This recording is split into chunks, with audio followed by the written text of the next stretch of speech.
श्री राम जय राम जय जय राम। बोलो सियावर रामचंद्र भगवान की जय। उमापति महादेव की जय। पवन सुत हनुमान की जय। गुरु गोविंद की जय। जय जय श्री सीताराम।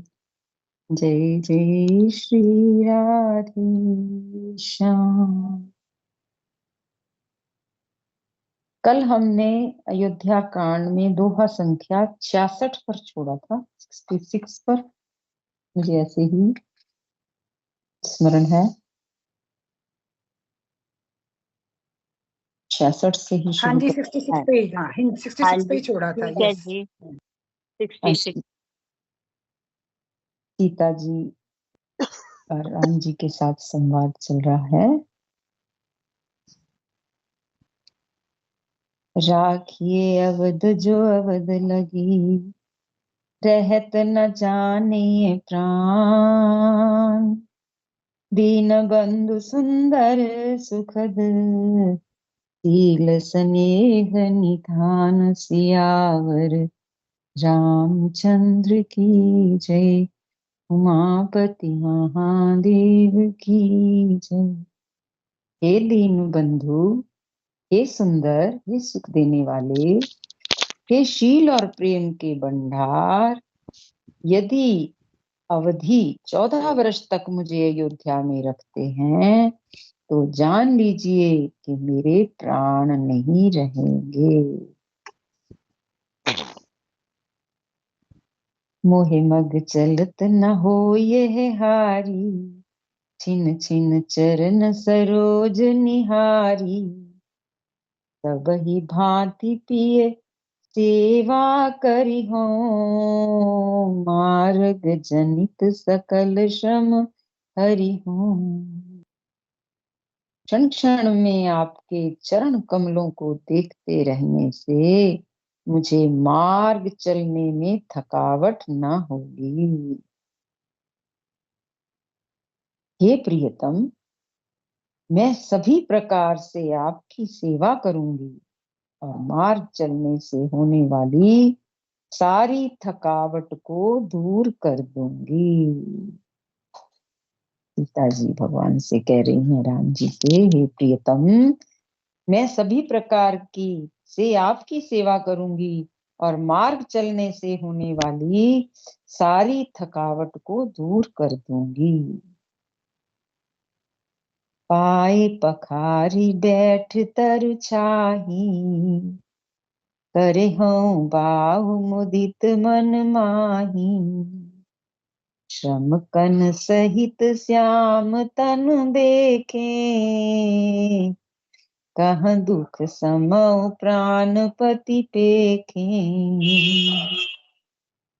आपके पैर धोकर, पेड़ों की छाया में बैठकर, मन में प्रसन्न होकर हवा करूंगी, पंखा झलूंगी, पसीने की बूंदों सहित श्याम शरीर को देखकर प्राणपति के दर्शन करते हुए दुख के लिए मुझे अवकाश ही कहाँ रहेगा। सीता जी कह रही हैं कि दुख के लिए अवकाश ही कहाँ रहेगा। मैं तो भगवान के चरण पखारूंगी, पंखा करूंगी और प्राणपति के दर्शन करते हुए दुख के लिए मुझे अवकाश ही कहाँ रहेगा। कह रहे हैं ना, दुख रहेगा बहुत वन में, तो दुख कैसे सहन करोगी। तो सीता जी क्या कह रही हैं कि मुझे दुख के लिए अवकाश ही कहाँ रहेगा। मैं तो नित्य प्रति भगवान को निहारूंगी, सेवा करूंगी, चरण सेवा करूंगी। सममहि तृण तरु पल्लव डासी, पाए पलोट ही सब निसिदासी। बार बार मृदु मूरति जोही, लागहि तात बयार न मोही। समतल भूमि पर घास और पेड़ों के पत्ते बिछाकर यह दासी रात भर आपके चरण दबावेगी। बार बार आपकी कोमल मूर्ति को देखकर मुझको गर्म हवा भी ना लगेगी। आंच भी नहीं आएगी दुख की। फिर से एक बार, समतल भूमि पर घास और पेड़ों के पत्ते बिछाकर यह दासी रात भर आपके चरण दबाएगी।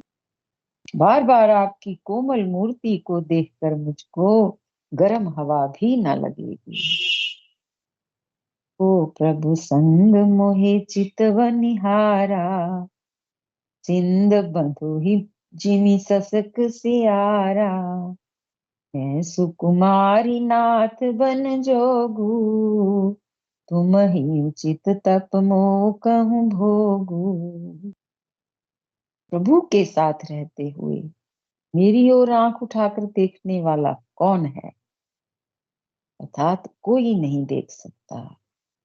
जैसे सिंह की स्त्री सिंहनी को खरगोश और सियार नहीं देख सकते, मैं सुकुमारी हूं और नाथ वन के योग्य है। सब कह रहे हैं ना तुम सुकुमारी हो, वन के योग्य नहीं। तो सीता जी कहती हैं मैं सुकुमारी हूं और नाथ वन के योग्य हैं। आपको तो तपस्या उचित है और मुझको विषय भोग। प्रश्न कर रही हैं प्रभु से। ऐसो वचन कठोर सुनी, जो न हृदय बिलगान। तो प्रभु भीष्म वियोग दुख, सहहि पावर प्राण सियावर राम। चंद्र की जय, उमापति महादेव की जय। ऐसे कठोर वचन सुनकर भी जब मेरा हृदय ना फटा, तो हे प्रभु मालूम होता है ये पामर प्राण आपके वियोग का भीषण दुख सहेंगे।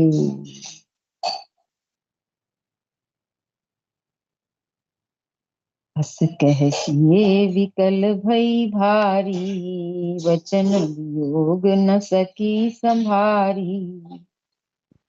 देखी दशा रघुपति जी जाना, हठ राखी नहीं राखी प्राणा। ऐसा कहकर सीता जी बहुत ही व्याकुल हो गई। वे वचन के वियोग को भी ना संभाल सकी। अर्थात शरीर से वियोग की तो बात ही अलग रही, वचन से भी वियोग की बात सुनकर वे अत्यंत विकल हो गई। उनकी यह दशा देखकर श्री रघुनाथ जी ने अपने जी में जान लिया कि हठ पूर्वक इन्हें यहाँ रखने से ये प्राणों को ना रखेंगी। हठ पूर्वक इन्हें यहाँ रखने से ये प्राणों को ना रखेंगे। कहे कृपालु भानुकुल नाथा, परिहरि सोच चले बन साथा। नहीं विषाद कर अवसर आजू, वेग करहु वन गगन समाजी। तब कृपालु सूर्यकुल के स्वामी श्री रामचंद्र जी ने कहा कि सोच छोड़कर मेरे साथ वन को चलो। आज्ञा मिल गई तज को। सोच छोड़कर मेरे साथ वन को चलो, आज विषाद करने का अवसर नहीं है, तुरंत वन गमन की तैयारी करो। कही प्रिय वचन प्रिया मुस्का, राम राम समुझाई। कह प्रिय वचन सिया प्रिया समझाई। लगे मातु पद आशीष पाई, बेगी प्रजा दुख मेटब आई। जननी पुर बिसर जन जाई। श्री रामचंद्र जी ने प्रिय वचन कहकर प्रियतमा श्री सीता जी को समझाया, फिर माता के पैरों लगकर आशीर्वाद प्राप्त किया। माता ने कहा बेटा जल्दी लौटकर प्रजा के दुख को मिटाना और यह निठुर माता तुम्हें भूल न जाए। रही दशा विधि बहुर के मोरी, देखे नयन मनोहर जोरी। सुदिन सुघरी तात कब होए है, जननी जियत बदन विधि जोए है। हे विधाता, क्या मेरी दशा भी फिर पलटेगी? क्या अपने नेत्रों से मैं इस मनोहर जोड़ी को फिर देख पाऊंगी? हे पुत्र, वह सुंदर दिन और शुभ घड़ी कब होगी जब तुम्हारी जननी जीते जी तुम्हारा चांद सा मुखड़ा फिर देखेगी।